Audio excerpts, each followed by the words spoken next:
গাছের মেহেদি পায়ের নখে দেওয়া যাবে কিনা, চুল ময়লার ঝুড়ির ভেতর আর গোসলের সময় টয়লেটের ভেতরে ফেলা যাবে কিনা, ঘোড়ার মাংস খাওয়া যাবে কিনা, লোন নিয়ে টিউবওয়েল বসালে সেই টিউবওয়েলে পানি পান করা জায়েজ হবে কিনা, প্রেগন্যান্সির সময় কি মেহেদি দেওয়া নিষেধ, ঘরে বসে মেয়েরা ফ্রিল্যান্সিং করতে পারবে কিনা, পালক সন্তানের সামনে পর্দার গুরুত্ব কতটুকু, ইস্তেহাজার রক্ত কাপড় লাগলো কি কাপড় নাপাক হবে, আমি আল্লাহর সাথে ওয়াদা করেছিলাম যে আমি জীবনে বিয়ে করব না, কিন্তু এখন আমি বিয়ে করতে চাই, আমি কি আল্লাহর সাথে করা ওয়াদাটা ভঙ্গ করতে পারবো, আমি সৌদি আরবে আছি 10 মাস হলো, কিছুদিন যাবৎ পেশাব করার সময় মনে হয় বীর্য চলে আসে, এমনটি হলে কি গোসল ফরজ হয়ে যাবে, জায়গা বন্ধক রেখে টাকা নেওয়া কি বৈধ হবে, আমার অসুস্থ হাজবেন্ডের 5টি ফরজ রোজা আমি রেখেছিলাম, এই রোজাগুলো কি আদায় হয়েছে নাকি হয়নি, আমি 8 মাসের মৃত বাচ্চা প্রসব করি, আমার বাচ্চাকে গোসল না দিয়ে ওই অবস্থায় কবর দিয়ে দেওয়া হয়, এটা কতখানি ঠিক হয়েছে, মেয়েদের কবরস্থানে যাওয়া নিষেধ কিনা এই সম্পর্কে যদি একটু বুঝিয়ে বলতেন, আমি যখন ছোট ছিলাম তখন মাজার গিয়ে সেজদা দিয়েছি, এক কথা শিরক করেছি, এখন কি আমি এই পাপ থেকে মুক্তি পাবো। নিজম খন্দকার ইয়াডি থেকে আপনি লিখেছেন ইস্তেহাজার রক্ত কাপড় লাগলো কি কাপড় নাপাক হবে, অবশ্যই নাপাক হবে।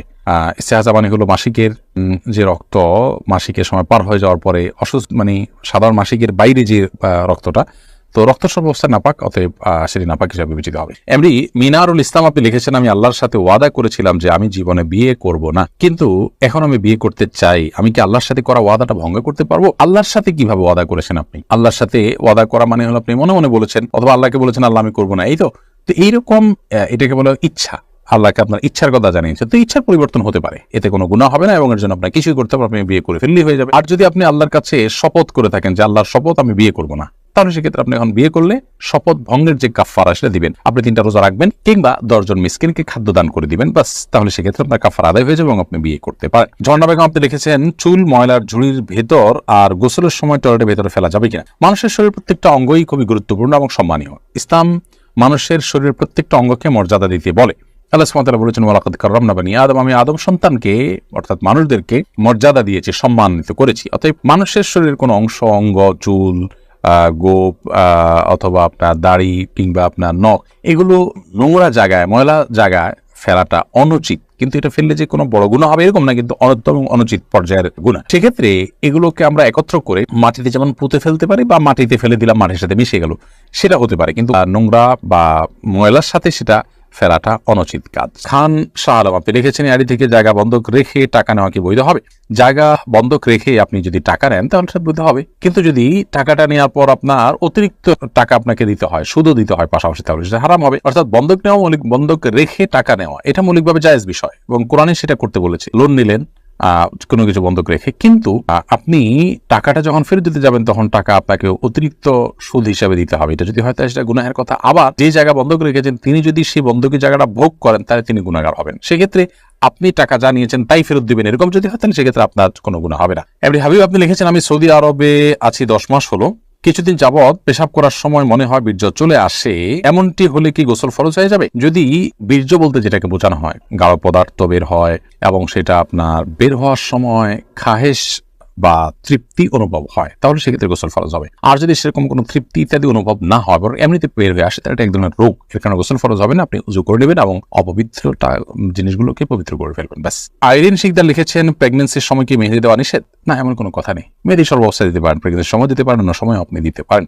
রাবিয়া বিনতি আইডি থেকে আপনি লিখেছেন ঘরে বসে মেয়েরা ফ্রিল্যান্সিং করতে পারবে কিনা। ঘরে বসে মেয়েরা ফ্রিল্যান্সিং করতে পারবে ছেলেদের মতো, কোনো অসুবিধা নেই, কিন্তু ফ্রিল্যান্সিং করতে গিয়ে যেন কোনো গুনাহ কাজ করতে না, অর্থাৎ এমন কোনো কাজ ধরবে না যেটা গুনাহের কাজ, তাহলে সেক্ষেত্রে সেটি জায়েজ হতে পারে। ইমরান আহমেদ আপনি লিখেছেন লোন নিয়ে টিউবওয়েল বসালে সেই টিউবওয়েলে পানি পান করা জায়েজ হবে কিনা। লোন নিয়ে যদি টিউবওয়েল বসানো হয় তাহলে সেক্ষেত্রে সেটা হালাল লোন হলে সেখান থেকে আপনি পানি পান করা যায়, যেটা বসানো যায়। আর যদি সুদি লোন নিয়ে বসান তাহলে সেক্ষেত্রে সেটা সেই লোন নেওয়াটা হারাম হবে, কিন্তু এই লোন পরিশোধ করে দেওয়ার পর এখান থেকে পানি পান করলেই সেটা হারাম হয়ে যাবে এরকম না, কিন্তু এই লেনদেনটা যিনি করেছেন তিনি গুনাহগার হবেন। সাইমা আক্তার আপনি লিখেছেন আমার অসুস্থ হাজবেন্ডের 5টি ফরজ রোজা আমি রেখেছিলাম, এই রোজাগুলো কি আদায় হয়েছে নাকি হয়নি। যিনি অসুস্থ তিনি যদি এত অসুস্থ হন যে রোজা রাখার মতো এখন সামর্থ্য নাই তাহলে সেক্ষেত্রে তিনি যখন সুস্থ হবেন তখন তিনি নিজের রোজা রেখে দিবেন। আর যদি তার সুস্থ হওয়ার সম্ভাবনা না থাকে কখনো, তাহলে সেক্ষেত্রে অনেক আমাদের মতেই তার আত্মীয়স্বজনরা তার পক্ষ থেকে রোজা রেখে আদায় হয়ে যাবে, কিন্তু কোরআনে কারীম তার যে বিকল্প দিয়েছে ওয়াদাল্লাযীনা ইউতিকুনাহু ফিদিয়াতুন তু'আমু মিসকিন, যারা রোজা রাখতে সক্ষমতা হারিয়ে ফেলেছে আর সুস্থ হওয়ার আশাও নেই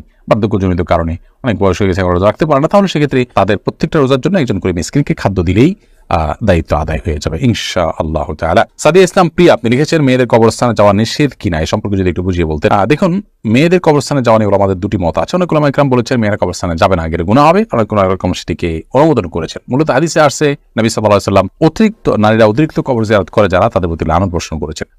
এই বিষয়ে দুই মতকে বিশ্লেষণ করার পর এবং দলিলগুলোকে পর্যালোচনা করার পর যেটি আমাদের কাছে মনে হয় তা হলো যে নারীরা যদি অত্যাধিক কবরে না যায় এবং সেখানে গেলে নিজেরা নিয়ন্ত্রণ হারিয়ে আবেগ তাড়িত হয়ে কোনো কিছু করে ফেলবেন এরকম আশঙ্কা না থাকে, তাহলে সেক্ষেত্রে মাঝে মধ্যে তারা কবরে যেতে পারেন, যাওয়া জায়েজ হতে পারে। জোনাকি লিখেছেন পালক সন্তানের সামনে পর্দার গুরুত্ব কতটুকু? পর্দা এটা নিজের সন্তানের সামনে নিজের সন্তানের সামনে প্রযোজ্য হয় না, কিন্তু পালক সন্তানের সামনে একজন অপরিচিত মানুষের মতোই প্রযোজ্য হবে। যদি পালক সন্তান আপনার দুধ সন্তান হন, সাথে দুধের কোনো সম্পর্ক হয়, ধরুন আপনি একজন পুরুষ, আপনার স্ত্রী কোনো ছেলেকে পালক এনে তাকে দুধ পান করিয়েছে, তাহলে সেক্ষেত্রে তার সাথে দুধের সম্পর্ক হয়ে গেল, তাহলে এই ছেলের সাথে আপনার স্ত্রীর আর দেখা দেওয়া হালাল থাকলো, এখন আর তার জন্য হারাম না। তো এরকম কোনো সম্পর্ক যদি তৈরি হয়ে যায় তাহলে ভিন্ন কথা। যদি সম্পর্ক সেটা না হয়, দুধের সম্পর্ক তৈরি না হয়, তাহলে সেক্ষেত্রে পালক সন্তান আর অপরিচিত মানুষদের কোনো পার্থক্য নেই। এই বিষয়টি আমাদের সমাজে অনেকে বোঝেন না বোঝার কারণে দেখা যায় যে পালক সন্তানকে নিজের সন্তান মনের মতো মনে করে আমরা অনেকে তার সাথে পর্দা বিধান মেনে চলি না, যেটা আমাদেরকে অনেক গুনাহের ভাগিদার করে ফেলে। মারিয়াম জামিলা আপনি লিখেছেন গাছের মেহেদি পায়ের নখে দেওয়া যাবে কিনা? কোনো অসুবিধা নেই। আমরা অনেকে মনে করি মেহেদি এটা মাথায় বা দাড়িতে দিতে হয়, এটা বোধ হয় নখে দিলে অপমান হয়।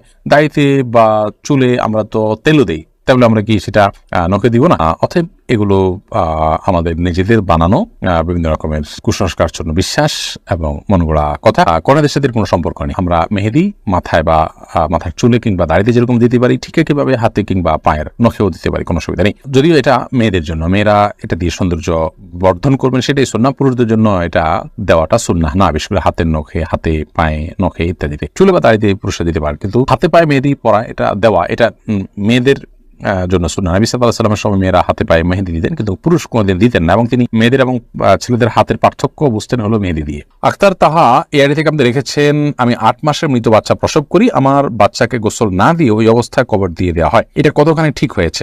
8 মাসের মৃত বাচ্চা যেহেতু, সেই বাচ্চাকে আপনি গোসল না দিয়ে কবর দিলেও জায়েজ আছে, বাট এ সম্পর্কে আপনার হাম্বলি মাযহাবের উলামা ইকরামের দৃষ্টিকোণ, সৌদি আরবের উলামা ইকরামের দৃষ্টিকোণ হলো যে এরকম হলেও সেই বাচ্চাকে যথা নিয়মে জানাজা ইত্যাদি দিয়ে আপনার দাফন করতে হবে, যদিও উলামায়ে আহনাফ হানাফি মাযহাবের ভিন্ন মত রয়েছে। জাহিদুর আপনি এটি থেকে লিখেছেন ঘোড়ার মাংস খাওয়া যাবে কিনা? ঘোড়ার মাংস খাওয়া নিয়ে আগে আমরা একটা প্রশ্ন উত্তর দিয়েছি। ঘোড়ার মাংস খাওয়া নিয়ে অনেক উলামা ইকরাম এটাকে মাকরুহ বলেছেন, অনেকে এটাকে জায়েজ বলেছেন, তবে এটাকে হারাম কেউ বলেননি। মাকরুহ মানে হলো না খাওয়া উচিত, অপছন্দনীয় এই টাইপের। আর অনেক ইমামগণ এটাকে হালাল বলেছেন, তবে হারাম কেউ বলেননি। মাহমুদ মাহিন আপনি লিখেছেন আমি যখন ছোট ছিলাম তখন মাজার গিয়ে সেজদা দিয়েছি, এক কথা শিরক করেছি, এখন কি আমি এই পাপ থেকে মুক্তি পাবো? ভাই মাহমুদ, অবশ্যই আপনি মুক্তি পাবেন। এমন কোনো পাপ নেই যেটা থেকে অপরাধ করলে আপনি তওবা করলে আপনি মাপ পাবেন না। যদি কোনো পাপ করার পর কেউ দুনিয়া থেকে চলে যান ওই অবস্থায় তওবা ছাড়া, তাহলে সেক্ষেত্রে মাফ করবেন না যদি সেটা শিরকের গুনাহ হয়। কিন্তু যেহেতু এখানে আপনি আলহামদুলিল্লাহ আপনি যেহেতু এখন জীবদ্দশায় আপনার ভুল বুঝতে পেরেছেন, আল্লাহর কাছে কেমন আপনি মাপ চাবেন এবং নিজের কাজে নিজে অনুতপ্ত হবেন, ভবিষ্যতে আর কখনো করবেন না, সংকল্প করবেন, ইনশাআল্লাহ অবশ্যই আল্লাহ তাআলা আপনাকে মাফ করবেন। সুমাইয়া সাদ্দাম এই আইডি থেকে আপনি লিখেছেন আমার এক আত্মীয় আমার অজান্তে আমার একটি ছবি টিকটকে ছেড়ে দিয়েছে, বর্তমানে তার টিকটক আইডিটি হ্যাক হয়ে গেছে, ছবিটা ডিলিট করা হয়, আমার এখন করণীয় কি? প্রথম কথা হলো যে এটি যদি আপনার কোনো স্বেচ্ছায় না হয়ে থাকে, আপনার ছবি সে কোনোভাবে কালেক্ট করে দিয়ে দিয়েছে, তাহলে সেক্ষেত্রে তো আপনার দায় নাই, দায়টা সম্পূর্ণ তার। তারপরও আপনি কোনোভাবে কোনো টেকনোলজিতে যদি সম্ভব হয় এটাকে রিমুভ করার আপনি চেষ্টা করবেন, কিন্তু না করতে পারলে আপনার কোনো গুনাহ হবে না। আর যদি আপনি স্বেচ্ছায় তাকে দিয়ে থাকেন বা সেটা পোস্ট করেছে আপনি জানতেন, আপনি সেটাকে সমর্থন করতেন, এই টাইপের ব্যাপার হয়, তাহলে সেক্ষেত্রে দায়িত্ব আপনার উপর আসেই। কিন্তু এখন যেহেতু সেটা আপনার হাতের নাগালে হয়ে গেছে, এখন আল্লাহর কাছে তওবা করা, মাপ ছাড়া জীবনে আর কখনো এরকম ভুল হবে না, এটা করা ছাড়া আর কোনো করণীয় নেই। এবং এক্ষেত্রে একই কথা প্রযোজ্য যে আপনার যদি সেই ছবিকে রিমুভ করার কোনো ওয়ে থাকে, আপনি সে চেষ্টা করতে পারেন।